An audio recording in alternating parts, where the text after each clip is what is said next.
and welcome to the show, where we share the stories of the many who intersect with our healthcare system but are rarely heard from. My name is Kevin Poe, founder and editor of Kevin MD. Today on the show, we have Lillie Rosenthal. She's a physiatrist and osteopathic physician, and she wrote the Kevin MD article, "This is what a successful healthcare system looks like." Lillie, welcome to the show. Thank you so much. It's such a pleasure to be here. Thank you for all your good work and giving a voice to all of us physicians who really care about bettering the lives of our patients and hopefully the healthcare system, which I look forward to the next 15 minutes of chatting about that. Well, thank you so much for those kind words, and we'll get into your Kevin MD article in a little bit. But first off, can you just share your story and your journey to where you are today? Sure, I'd be happy to. In addition to being a very proud mother of a 20-year-old daughter who hopefully is on the road to becoming a physician herself, and the grateful daughter of two wonderful parents who have supported me along this journey, along with my patients, friends, I have come to the place where I've been practicing now as a clinical physician for 30 plus years. So it's been decades of having the privilege and honor to keep my patients healthy, make them healthier, which is a basic thing that we may be sort of losing in this sort of conversation around healthcare. I'm mostly a pain management physician as a physiatrist. I have a robust, successful outpatient practice in the middle of New York City. But what I really do is I really get into very basic things about what healthy means. We've come a little bit away from that in the past couple of decades, which I've noticed. I'd say I've stayed true to my mission as a tried and true osteopathic physician, and that's what attracted me to go into the osteopathic field to begin with, because I really cared about the human science of medicine and the humans that would be sitting in front of me. And I realized that a lot of what I do is really about very simple but not easy behavioral change. So this may come as a surprise to most of my colleagues listening, but as a pain management physician, I rarely, if ever, prescribe a medication or recommend a medication, even over-the-counter medication, and rarely recommend procedures. So why that is so unusual, and I hear this all the time in our climate, is because I really stand out, I think, from sort of where the healthcare system is going. And my mission, and I do consider myself a bit of a medical activist, is to change the status quo of really getting back to basics, as we are physicians, but we are also teachers.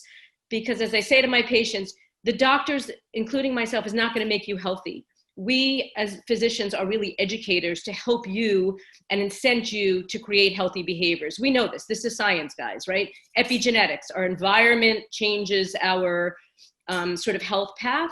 So I am fierce about this sort of wanting to remind us about the very basic. I know tech is sexy. I know the new biotech and procedures, and I know they're lucrative, and that's part of the problem. I get it.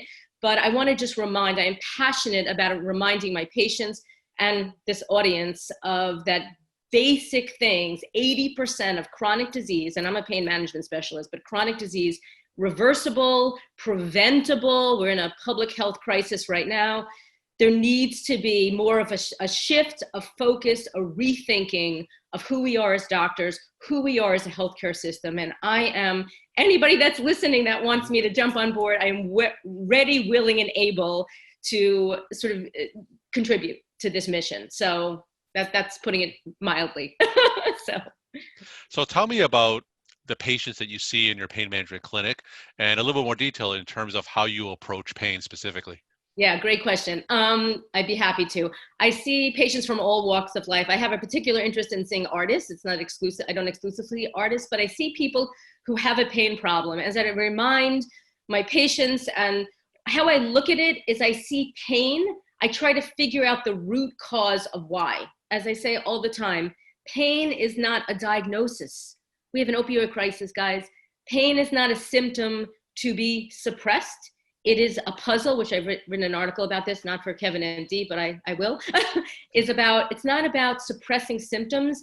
I see pain actually, Kevin, as a portal to optimizing people's health. Let's get to and as an osteopathic physician, again, my most valuable tools are my eyes, my ears, and my hands to listen to the stories, to decode and demystify where the pain is coming from. And with all the pain syndromes I see, I'll say it again, I rarely prescribe a medication because the answer to these are simple, simple things: food, exercise, sleep, prevention, managing stress. We know this, that these are the tools. I know they're not sexy. I know they're not lucrative. I'm going to say that again, but these are the things that flip people to better health, healthy habits. And oh, by the way, chronic disease and pain problems are bankrupting our country, not countries, but bankrupting lives and families and the human toll. We can do so much better. So the message really is back to basics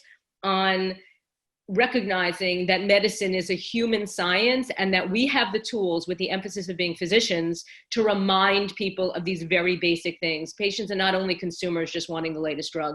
Some do, but we need to talk them out of that. Excellent. So let's transition now into your Kevin MD article. This is what a successful healthcare system looks like.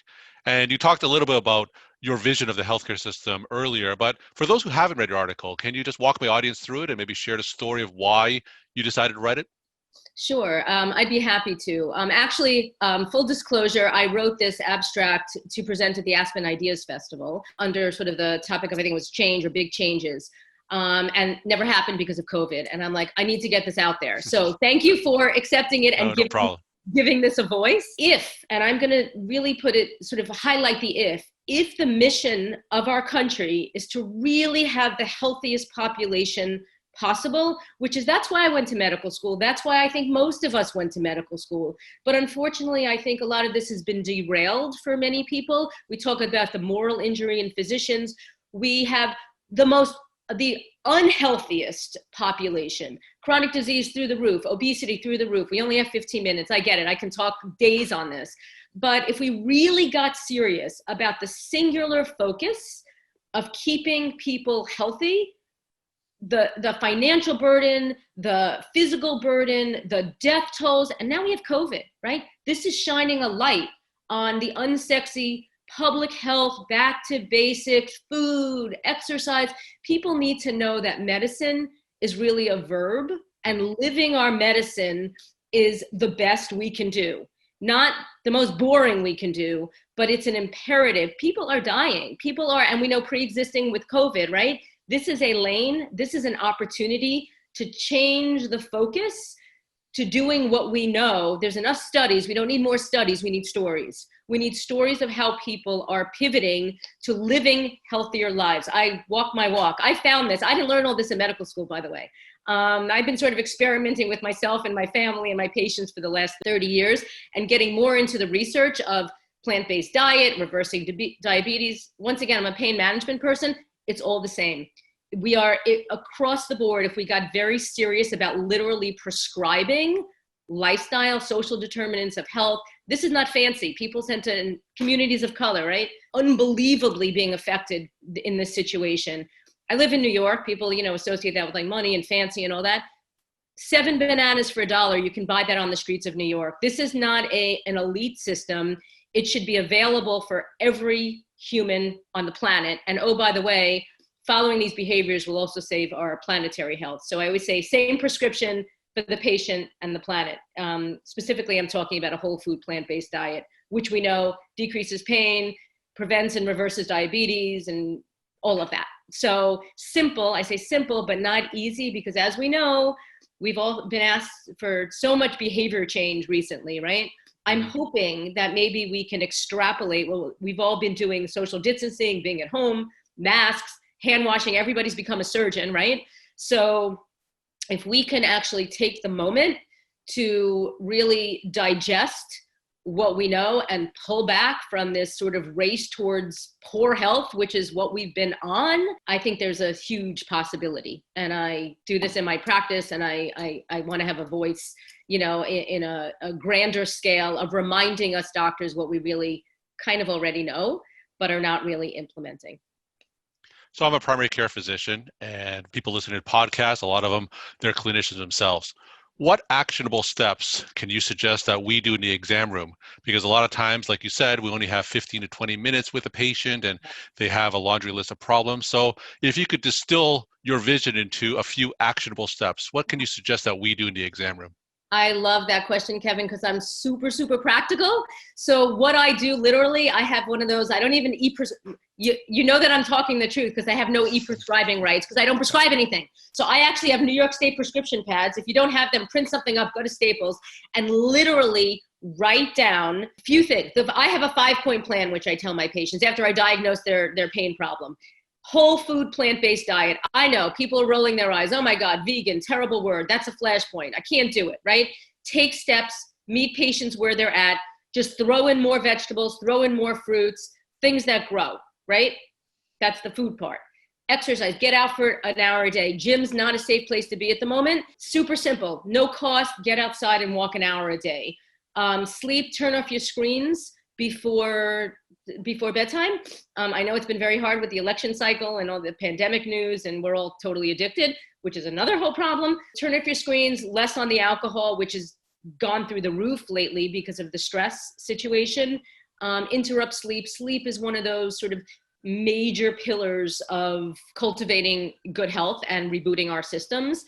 Stress management, I know it's a challenge in these days, but something that commune with nature, get outside. And by the way, all these things that I'm recommending they feed on each other. They sort of reverse the loop of unhealthy, not feeling well to, oh, this is possible. And remember, the body wants to go towards health. It's us humans who often get in the way to that. So just even reminding ourselves and our patients, I say often, power to the patient. Having a big highlight, as a physician, having a giant highlighter around what you say, you have the authority. We have the science behind us. And for those of you who are on the front lines, working in emergency rooms, don't have time to read the research on this, think that it's not important. We're in a major crisis, public health crisis and health crisis. The science is there. This is not just like, oh, a good idea. This is epigenetics. This is our environment actually can change the course of our genetic makeup.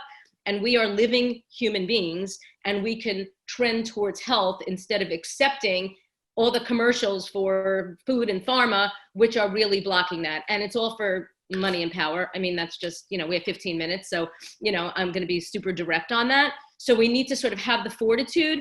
And I'll also, for my physician friends who I super care about as well, we have to start with ourselves. I think there's so much more credibility if you take those actionable steps yourself and experience. So experiment with yourself. I'll present this 2-week challenge to the physician group, who's listening. Try to go for a walk every day. Try to more vegetables, fruits. Lancet, recent article, totally, our biggest, all-cause mortality is food issues. It's food. So if that was one thing that people are going to do, if they're just not going to go for a walk, let them sort of change their food, because we're really in trouble with that situation. We're talking to Lillie Rosenthal. She's a physiatrist and osteopathic physician and wrote the Kevin MD article. This is what a successful healthcare system looks like. Lillie, when you take this approach with patients, especially in your pain management clinic, in general, what are their responses? Are they receptive to their approach? People come to me because they know what I'm about. So there's an opening, although behavior change is not an easy thing. Like I said, I'm recommending and prescribing very simple things, but I'd say the most, because we're so very close to our food, that people are like, oh my God, can I do that? So people do take steps towards better, and that's what I would recommend. So, and I'm not quiet about this anymore. I used to be very reserved about it, and oh, people are not going to do it. And my 20-year-old daughter, who I mentioned, is like, oh, Mom, don't say vegan. So, plant-based is a little softer. I think our language matters, right? So I tell stories of I'll mention my dad. He's 86 years old. He runs 4 miles a day. He takes no medication. He is mostly on a plant-based diet, and you'd say genetics. Well, both of his parents, unfortunately, died very young. So I believe, and this is one story, and that's an anecdote, but I believe that people need to be committed to making changes and not outsource their health to physicians, even pills, procedures. There's a very, very deep way of thinking here in this country that I don't have to do anything, and I want instant gratification, and I can eat this because there's a medication for it. Really, really, really bad idea. So I don't have the challenge, Kevin, because people come to me because they know what I'm about and they're aligned, but I am willing, ready, and able to help, change the conversation for people who may not be sort of oriented towards that. And my final question, Lillie, what's your take-home message that you want to leave with the Kevin MD audience? Please remember that medicine is a human science and that there's a person sitting in front of you. So the patient-centered, holistic care, not alternative, not weird, not crazy stuff, not fringe, but just we are humans. There's all this talk about AI taking over and, what's the newest, whatever. We all need each other. So recognizing, meet people where they're at and let them know the possibilities of getting better, helping themselves and helping themselves feel and function better. But we need to be the ones prescribing those tools, those actionable items, which we talked about earlier. Well, thank you so much for sharing your time and insight. And thanks again for being on the show. It's a pleasure. Thank you so much for having me, Kevin. Stay healthy. Take care.